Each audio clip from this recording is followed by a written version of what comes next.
اب آگے آ جاؤں تو سائفر کیس کے اندر واضح طور پر ہم نے کل فائل لی اور اس سے پتہ چلا.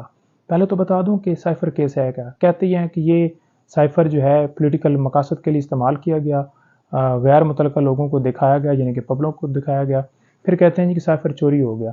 کبھی یہ بیان دیتے تھے کہ سائفر جو ہے وہ باہر سے آئے نہیں. اب شکر ہے وہ مان گئے کہ سائفر آیا، لیکن سائفر جو ہے کوڈڈ فارم میں اس وقت بھی فارن آفس کے اندر موجود ہے. اور یہ بات ہم تو کہہ ہی رہے تھے، خان صاحب بھی کہہ رہے تھے، لیکن ساتھ اب ایف آئی اے نے بھی اور سابقہ جو ہیں وہ انٹیریئر منسٹر صاحب، انہوں نے بھی یہ بات کی ہے کہ سائفر اور ادھر اوریجنل راز میں پڑا ہے. تو جب اس کو کیبنٹ نے قانونی طور پر ڈی کلاسیفائڈ کر دیا اور وہ کاپیاں 4 جو ہیں لیگلی طور پر تمام جگہوں پر گئیں، تو وہ کوڈڈ فارم تو نہ رہی. تو اس لیے سیکرٹ ایکٹ کی وائلیشن اس وقت ہوتی ہے یا اس وقت سیکرٹ ایکٹ لگتا ہے جب کوڈ جو ہیں یا کوئی اس طرح کی چیز جو ملک کے لیے جو سلامتی ہے اس کے اوپر خطرہ ہو، اس کوڈڈ فارم کو یا کوڈز کو شیئر کیا جائے. تو نہ تو یہاں پر کوڈ شیئر کیا گیا، ڈی کلاسیفائڈ کیا گیا اور لیگلی طور پر بتایا گیا کہ واقعی باہر سے دھمکی آئی اور ہماری چلتی پھرتی حکومت کو گرایا گیا. اب اس کے اندر کارروائی کیسے کی گئی؟ خان صاحب جیل کے اندر موجود ہیں، انہیں پتہ نہیں ہے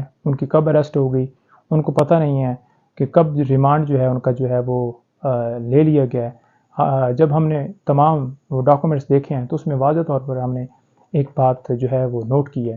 نوٹ یہ کی ہے کہ 15 تاریخ کو اریسٹ ڈالتے ہیں جس کا خان صاحب کو یا ان کو یا ہمیں نہیں پتہ. پھر ریمانڈ مانگتے ہیں، فزیکل ریمانڈ. تو عدالت جو ہے ریمانڈ جو ہے مسترد کر دیتی ہے کہ خان صاحب کو پیش نہ کیے جائے، سیکیورٹی خدشات ہیں، سیکیورٹی خدشات کی وجہ سے ہم ادھر سے جوڈیشل ریمانڈ میں کر رہا ہوں. میں اس لیے حاضری جو ہے ان کی یقینی نہیں بنائی کہ ان کو جان کو خطرہ ہے. اچھا، ایک طرف ہم اتنے عرصے سے چلا کے کہہ رہے تھے کہ خان صاحب کی جان کو خطرہ ہے، ان کے اوپر حملہ ہو چکا ہے، ان کی میڈیکلی جو ہے وہ ڈاکٹر نے بیڈ ریسٹ کا کہا ہے اور اس وقت وہ ٹریٹمنٹ کروا رہے ہیں، وہ آ نہیں سکتے. اور یہاں پر ان کی حاضری معافی نہیں دی جاتی تھی، وارنٹ نکالے جاتے تھے. 26 گھنٹے آپریشن بھی ہوا انہی وارنٹس کے چکر میں. تو دوسری طرف آج جو ہے وہی خود کہہ رہے ہیں کہ جناب آئیں. اور ایک طرف آپ دیکھ لیں کہ خان صاحب جو ہیں وہ ہم کہتے ہیں کہ پروڈیوس کریں یا ویڈیو لنک کے ذریعے حاضری لگائیں اور ان کی ضمانتیں خارج کر دی جاتی ہیں کہ خان صاحب آ کر پیش نہیں ہوئے. ٹھیک ہے جی. اور دوسری طرف آپ دیکھ لیں کہ یہاں پر ایسی کارروائی کی گئی ہے جو کہ ہمیں پتہ ہی نہیں ہے اور خود ہی انہوں نے سارا کچھ کر کے، حالانکہ جب بھی جوڈیشل ریمانڈ کرنا ہو تو ملزم کی جو ہے اٹینڈنس ضروری ہوتی ہے، ان کی موجودگی ضروری ہوتی ہے. ریمانڈ کا یہ اصول ہے، قانون یہ کہتا ہے، لیکن کوئی ان کی حاضری نہیں لگائے گی، نہ ان کو کوئی پتہ ہے. قانون یہ کہتا ہے کہ آئین کا آرٹیکل 10(1) جو ہے وہ واضح ہے کہ جب آپ کسی بندے کو اریسٹ کرتے ہیں یا کیا ہوتا ہے تو آپ نے اس کو بتانا ہے کہ آپ کی کسٹڈی اس وجہ سے ہے، آپ اس مقدمے میں اریسٹ ہیں، اس کو انفارمیشن دی جاتی ہے. لیکن نہ تو خان صاحب کو انفارمیشن دی گئی، نہ انہیں بتایا گیا کہ آپ اس مقدمے میں گرفتار ہیں، اور نہ ان کے وکلاء کو پتہ ہے. تو یہ کیسے پروسیس مکمل ہوا؟ 29 تاریخ کو ہم نے سوشل میڈیا کے اوپر دیکھا کہ اس طرح سے جو جج صاحب ہیں انہوں نے ایک لیٹر لکھا ہے سپرنٹینڈنٹ صاحب کو کہ 30 کو آ جائیں. تو وہ ہم جب ڈاکومنٹس ہم نے دیکھے تو ہم تو حیران رہ گئے کہ یہ کب گرفتاری ہوئی، کب ریمانڈ ہوا، قانونی طور پر کسی کو پتہ ہی نہیں ہے اور یہ کیسے ممکن ہے. لہٰذا ہم گئے اٹک جیل میں، خان صاحب سے ملاقات بھی ہوئی اور واضح طور پر وہاں پر ہم نے دیکھا، ساری صورتحال ان کے سامنے ڈسکس کی.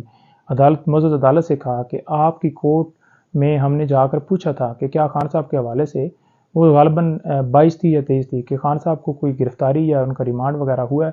تو واضح طور پر آپ کی کورٹ نے کہا تھا کہ جی نہیں، ایسا کوئی پروسیس نہیں ہوا. تو یہ پھر کیسے ہو گیا؟ لہٰذا وہ ہمیں کوئی ریزنیبل وہاں پر جواب نہیں ملا. اور آپ دیکھ لیں کہ آج بات اس حد تک پہنچ گئی ہے کہ خان صاحب کو اریسٹ ہوئے بھی اتنے دن ہو گئے ہیں اور ان کی جو ہے وہ جب بیل ہوتی ہے تو شخانہ میں، تو اس وقت جو ہے وہ چیز ظاہر کی جاتی ہے کہ واقعی جی گرفتاری ہوگی.